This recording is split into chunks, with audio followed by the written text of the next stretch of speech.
क्या आपने कभी किसी को मुस्कुराते देखा है पर लगा हो कि अंदर से वो ठीक नहीं है? या किसी ने आई एम फाइन कहा लेकिन आवाज़ में साफ पता चल रहा था कि सब ठीक नहीं? हम रोज़ लोगों के चेहरे, आवाज़ और मूड देखते हैं, पर सच तो ये है कि हम बहुत कम बार समझते हैं कि वो दिल से क्या महसूस कर रहे हैं। क्योंकि इंसान सिर्फ शब्दों से नहीं बोलता, रुकावटों से बोलता है, टोन से बोलता है और कई बार अपनी चुप्पी से भी बोलता है। इस फास्ट दुनिया में जहां हर कोई जल्दी अपना जजमेंट दे देता है, वहां किसी को दिल से समझना ये एक खोई हुई स्किल जैसा हो गया है। लेकिन जब आप सीख जाते हैं कि लोगों की बातों के पीछे क्या दर्द है, किस मुस्कान के पीछे क्या थकान है और किस साइलेंस के पीछे क्या कहानी है, तब आप दुनिया को नए तरीके से देखने लगते हो। फिर आप चीज़ों को पर्सनल लेना बंद कर देते हो और लोगों को फील करना शुरू कर देते हो। ये मैनिपुलेशन नहीं, ये विजडम है। ये वो स्किल है जो रिश्ते ठीक कर देती है, गलतफहमियां मिटा देती है और आपकी अपनी ज़िंदगी में भी शांति ले आती है। क्योंकि जब आप किसी को सच में समझ लेते हो तो कनेक्शन खुद ब खुद बन जाता है। हेलो एवरीवन, मैं हूं डॉक्टर सैयद एम कादरी, एक यूएस बोर्ड सर्टिफाइड साइकेट्रिस्ट, और मैं पिछले 20 सालों से मेंटल हेल्थ के फील्ड में काम कर रहा हूँ। साइकोलॉजी कहती है कि इंसानों का बिहेवियर रैंडम नहीं होता, उसके पीछे हमेशा कोई पैटर्न, कोई इमोशन, कोई पर्सनैलिटी होती है। अगर आप ध्यान से सुनना और देखना सीखें तो छोटी छोटी बातें बहुत कुछ बता देती हैं। आवाज़ का उतार चढ़ाव, नज़रें कैसे घूमती हैं, बॉडी पोस्चर और वो छोटे माइक्रो एक्सप्रेशन जिन पर हमारी नज़र शायद ही जाती हो। यही संकेत बताते हैं कि कौन एंग्शियस है, कौन कॉन्फिडेंट है, कौन दर्द छिपा रहा है और कौन बस थोड़ा सा सेफ फील करना चाहता है। जब आप इस लेवल की समझ डेवलप करते हो तो रिश्तों में एम्पैथी बढ़ती है, लीडरशिप में क्लैरिटी आती है और सबसे बड़ा फ़ायदा, लोगों का बिहेवियर आपको हर्ट या कंट्रोल करना बंद कर देता है, क्योंकि आप समझने लगते हैं कि वो क्यों ऐसा करते हैं।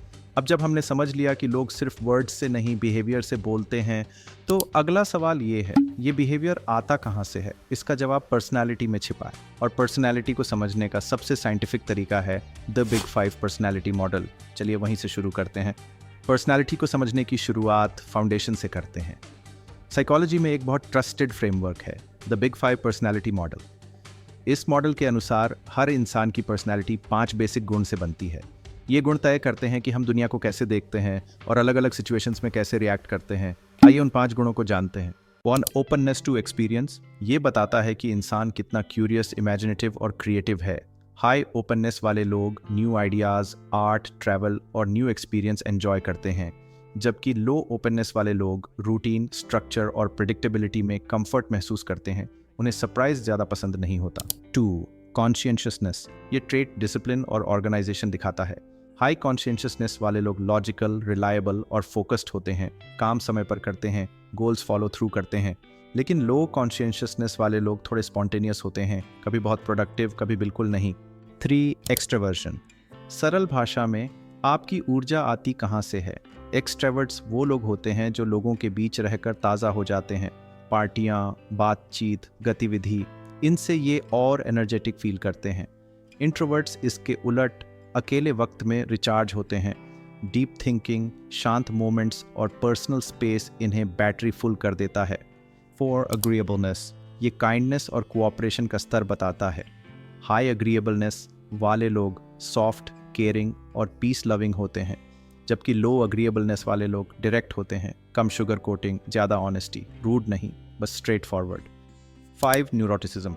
ये स्ट्रेस और इमोशंस की सेंसिटिविटी दिखाता है। हाई न्यूरोटिसिज्म वाले जल्दी एंग्शियस, ओवरवेल्म्ड या सेल्फ डाउट महसूस करते हैं। लो न्यूरोटिसिज्म वाले आमतौर पर काम, स्टेडी और रेजिलिएंट होते हैं। इन सभी ट्रेड्स का मिला जुला रूप हमारी पर्सनालिटी बनाता है और जब आप बिग 5 को पहचानना सीख जाते हैं तो आप बिहेवियर को अच्छा या बुरा नहीं कहते, आप समझ जाते हैं कि ये उस इंसान की नेचुरल वायरिंग का हिस्सा है। Section 2, behavioural analysis, reading actions not words. कई बार लोग जो महसूस करते हैं वो बोलते नहीं, पर उनका व्यवहार सब बता देता है। इसीलिए बिहेवियरल एनालिसिस शब्दों से ज़्यादा एक्शंस और पैटर्न्स को समझने पर जोर देता है। जैसे 1, बॉडी लैंग्वेज। कम्युनिकेशन का लगभग 55% नॉन वर्बल होता है, मतलब अक्सर हम जो फील करते हैं वो बिना बोले ही शरीर बता देता है। जैसे कभी कभी लोग सोच लेते हैं कि क्रॉस्ड आर्म्स का मतलब हमेशा गुस्सा या डिफेंसिव होना होता है, लेकिन ज़रूरी नहीं। बहुत बार ये सिर्फ हैबिट होती है या बंदा बस खुद को कंफर्टेबल फील कर रहा होता है। इसी तरह शोल्डर का हल्का सा ड्रॉप होना, धीमी चाल चलना या पोस्चर थोड़ा सा झुक जाना, ये सब हमेशा सैडनेस नहीं होता, कभी थकान होती है, स्ट्रेस होता है, या इंसान थोड़ा लो कॉन्फिडेंस फील कर रहा होता है। और जब पॉस्चर ओपन हो, हल्की सी मुस्कान हो, मूवमेंट्स रिलैक्स्ड हों, ये जनरली ट्रस्ट, कंफर्ट और ओपननेस दिखाता है। यानी बॉडी लैंग्वेज हमेशा सीधा जवाब नहीं देती, पर जब कॉन्टेक्स्ट के साथ समझी जाए तो काफ़ी कुछ बता देती है। 2. Tone of voice. कई बार आवाज़ शब्दों से ज़्यादा सच बोलती है। जैसे ट्रेम्बलिंग वॉइस डर या इमोशनल ओवरलोड का संकेत हो सकता है, लेकिन कभी कभी व्यक्ति बस बहुत थका हुआ होता है। बहुत तेज़ बोलना एक्साइटमेंट भी हो सकता है, एंग्जाइटी भी। बहुत धीमी आवाज़ शाइनेस भी हो सकती है, या ट्रस्ट की कमी भी। 3. Micro expressions. चेहरे पर आने वाले तेज़ छोटे भाव, जैसे गुस्सा, उदासी, घबराहट की एक झलक, ये वही भावना दिखाते हैं जिसे दिमाग छिपाने की कोशिश करता है। ये फ्रैक्शंस ऑफ अ सेकंड में आते हैं, पर ट्रेंड नज़र इन्हें पकड़ लेती है।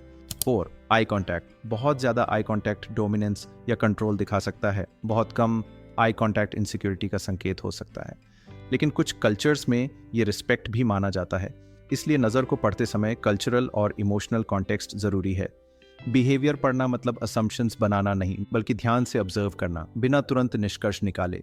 जब आप व्यवहार को समझना सीख जाते हैं तो आर्ग्यूमेंट्स इंसाइट में बदल जाते हैं, गलतफहमियां क्लैरिटी में बदल जाती हैं, और लोग आपको कंट्रोल नहीं करते क्योंकि आप जान जाते हैं कि वे ऐसा क्यों कर रहे हैं। बिहेवियर पढ़ना एक शक्ति नहीं, एक समझ है, और यही समझ रिश्तों, काम और अपनी शांति तीनों को बदल सकती है। Section 3. How to develop psychological insight. अब बात करते हैं प्रैक्टिस की। रोज़मर्रा की ज़िंदगी में ये समझ कैसे बढ़ती है। चीज़ों को गहराई से समझना कोई मुश्किल स्किल नहीं है, बस रोज़मर्रा की छोटी आदतें बदलती हैं। यही हैबिट्स धीरे धीरे आपकी समझ को तेज़ बनाती है। कुछ ऐसे तरीके हैं जो इसी काम आते हैं, जैसे 1. Observation over reaction. जवाब देने की जल्दी मत करें। एक छोटा सा पॉज लें और सामने वाले को ध्यान से देखें। आवाज़ कैसी है, आंखों में क्या चल रहा है, एनर्जी कैसी है। अपने मन में क्वाइटली पूछें, ये बिहेवियर किस इमोशन से चल रहा है। अक्सर गुस्से की जड़ में दुख होता है और दूरी के पीछे कोई न बोला हुआ डर।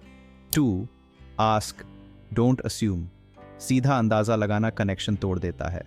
इसकी जगह सिंपली पूछें, तुम थोड़ा परेशान लग रहे हो, सब ठीक है। क्यूरियोसिटी हर बार करेक्शन से ज़्यादा दिल तक पहुंचती है। 3. Mirror gently. किसी की बात को हल्के से रिफ्लेक्ट करके बोलना उन्हें सुरक्षित महसूस कराता है। ऐसा लगा जैसे उस वक्त तुम्हें नज़रअंदाज किया गया हो। ये लाइन सुनकर लोग खुल जाते हैं क्योंकि उन्हें महसूस होता है, हाँ, कोई सच में सुन रहा है। 4. Regulate yourself first. अगर आप खुद अंदर से उलझे हुए हैं तो सामने वाले की भावनाएं पढ़ पाना नामुमकिन है। पहले खुद को शांत करें, धीरे सांस लें, शोल्डर्स रिलैक्स करें और अपना पूरा ध्यान प्रेजेंट मोमेंट में ले आए। आप शांत होंगे तो आपकी नज़र साफ पड़ेगी। 5. Expand emotional vocabulary.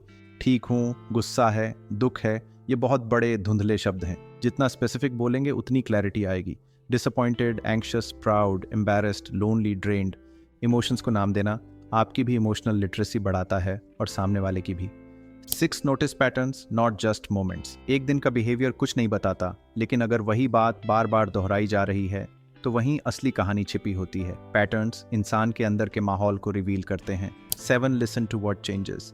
सडनली बात करते समय अगर आवाज़ अचानक धीमी हो जाए, नज़रें नीचे चली जाएं या एनर्जी एकदम गिर जाए, तो समझिए दिल ने एक संवेदनशील जगह को छुआ है। यहीं असली इंसाइट मिलती है। 8. Learn what calms them and what triggers them. हर इंसान के अलग इमोशनल बटन्स होते हैं। किसी को ऊंची आवाज़ से डर लगता है, किसी को साइलेंस हैवी लगता है, किसी को जल्दी डिसीजन लेने से एंग्जाइटी आती है। ये पहचान लेना डीप अंडरस्टैंडिंग की शुरुआत है। 9. Connect through shared humanity. लोग एक्सप्लेनेशन से नहीं, तुम अकेले नहीं हो जैसी भावना से जुड़ते हैं। कभी कभी सिर्फ इतना कहना, ये बहुत लोगों के साथ होता है, तुम अकेले नहीं हो, किसी का दिल खोल देता है। 10. Slow down the conversation. जब बातचीत की स्पीड धीमी होती है, लोग अपनी फीलिंग्स समझ भी पाते हैं और बोल भी पाते हैं। थोड़ा रुकना, थोड़ा सांस लेना, यही ऑनेस्ट कॉन्वर्सेशंस का असली तरीका है। इन 10 आदतों को थोड़ी थोड़ी अपनाते रहो और धीरे धीरे आप नोटिस करेंगे कि लोग आपके सामने ज़्यादा खुलने लगेंगे, फाइट्स क्लैरिटी में बदलने लगेंगे, रिश्ता हल्का और साफ महसूस होने लगेगा और आप खुद कम रिएक्ट, ज़्यादा अंडरस्टैंड करने लगेंगे। क्योंकि इमोशनल इंटेलिजेंस कोई जादू नहीं, ये रोज़ रोज़ सीखी गई समझ है, और जिस दिन ये समझ आती है ज़िंदगी आसान लगने लगती है। आखिर में बात सिर्फ इतनी है कि लोग मुश्किल नहीं होते, उनकी कहानियाँ मुश्किल होती हैं। जब हम पर्सनालिटी को समझते हैं, बिहेवियर को पढ़ना सीखते हैं और रिएक्शंस की जगह इमोशंस देखते हैं, तो दुनिया अचानक आसान लगने लगती है।